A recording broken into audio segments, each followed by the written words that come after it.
So ito yung bahay, block 2 lot 19A.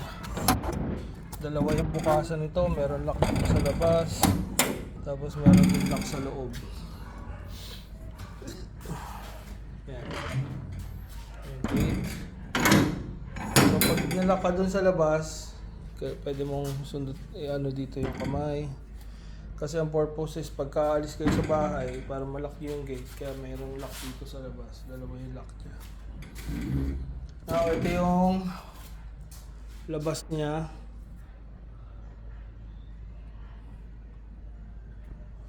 Yan.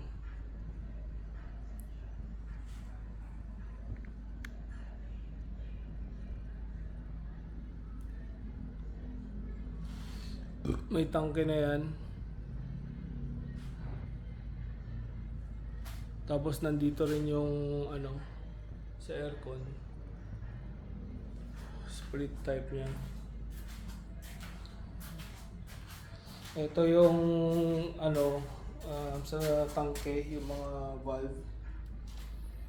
And then, o yung mga gate. Tapos ito yung para sa labahan. Tapos para sa washing machine. Yan.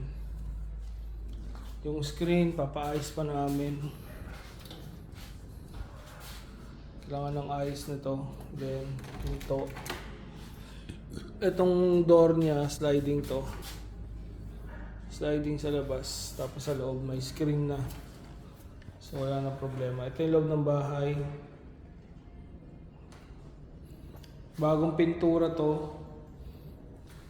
Tapos may screen na siya dito sa living room.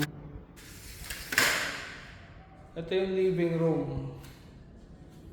Tapos dito pwedeng ipwesto yung ano, yung sala. Tapos dito yung TV, usually ganun ginagawa nila. Or dito nila pinipwesto yung sala, yung mga sofa. Tapos dito yung TV, depende sa inyo. Pero mas maganda ko na dito yung ano, yung sofa. Tapos nandito yung TV. Paano nga ba yung sa ano? Oo, pwede yan. Tapos dito sa gitnang part na to, dito yung dining area. Then, ito yung kitchen. Merong kitchen dito. Pwedeng kayo kung gusto niyo magluto, pero I suggest na mas maganda dito sa dirty kitchen magluto kasi ano dito is pwede naman tong labahan din. Pero depende kung anong gusto niyo function dito sa dirty kitchen. Yan, so may ilaw nito.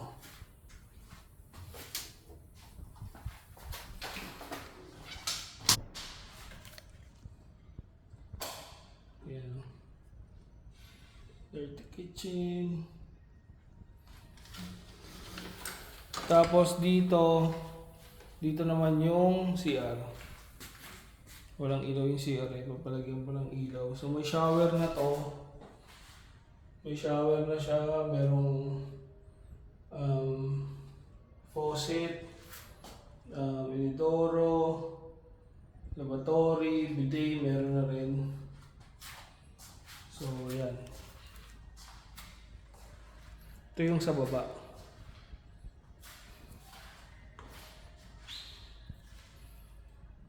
Then sa taas, ito yung mga switches ng ilaw. Switch natin yung ilaw sa taas. Dito may 3-way switch dito para pagkagabi, pwede mong i-open yung ilaw dun sa taas. Yan, hindi ka matatalisod dito sa hagdan.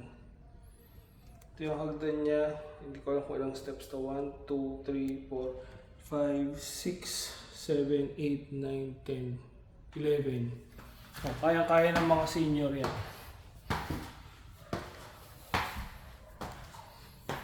Tapos, pag dating mo dito sa dulo, kaliwa ka lang, nandito na yung 2 rooms, 2 BR to. Ito, depende kung ano gusto niyo gawing master, pero halos parehas lang naman. Ito mas malaki. Pwede itong sa likod yung master o... No. Open nyo yan. Ang daming daming shelves. Merong marami pa kayo mailalagay dito. Tapos dito storage din. Pati doon sa kabila. So ang mangyayari, ito storage din to. Marami siyang storage. Lalim mo. Ito, feeling ko mas magandang gawing masters o kung sino man yung maraming storage na family member. Tapos nandito na rin yung aircon. Ayan o. Aircon yan. Nalagay lang dito yung... Bakit ba? Anyway. Ito may switch dito. Para saan ba ito switch? Para din sa amin to. So, sabit lang dito yung AC. Ayos na. Tapos dito naman sa kabila. So, pagkagaling mo dito sa kwarto na to, dito naman sa kabilang kwarto. Malaki din to, pero mas malaki yung isa eh. Ayan. Tapos, ang cabinet nito dalawa. Hindi ganun kadami yung storage. Malaki din, madami na, pero compare dun sa kabila, iba yung storage nun. Ayan o. Pero sa akin, mas maganda ito yung master's bedroom. Tapos dun sa kabila yung mga bata, kung hati-hati sila sa kwarto. Kasi magkagandahan dito, silip mo dito sa labas.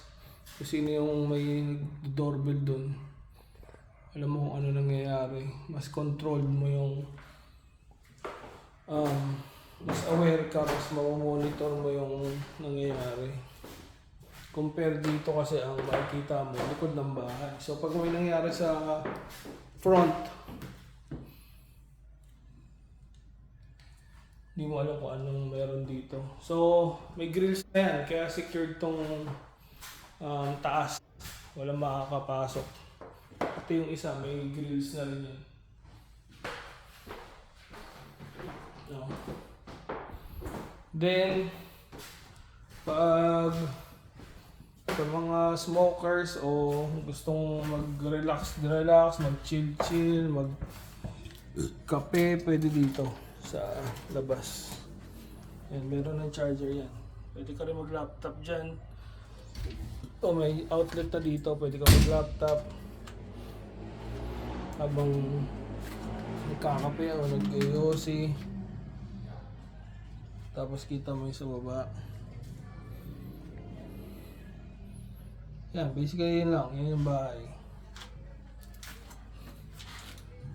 Yung mga screen, possible na